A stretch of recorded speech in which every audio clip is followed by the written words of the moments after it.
The goal event action helps you efficiently manage contacts who meet a specific condition. We've increased the events this action supports to include when a contact pays an invoice or clicks a review request link. Let's check the changes. The goal is complete when the contact has an invoice marked paid or partially paid and can be filtered to the invoice tied to your selected Send Invoice step or a specific invoice status.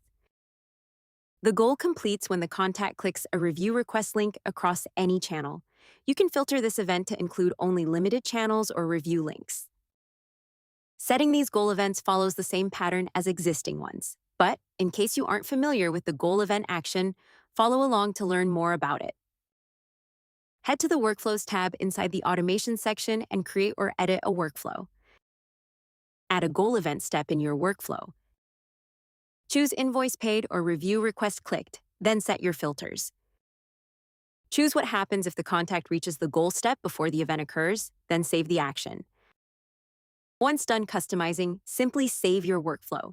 These goals let you move contacts forward based on real outcomes, without extra branches or manual checks. We hope you enjoy it.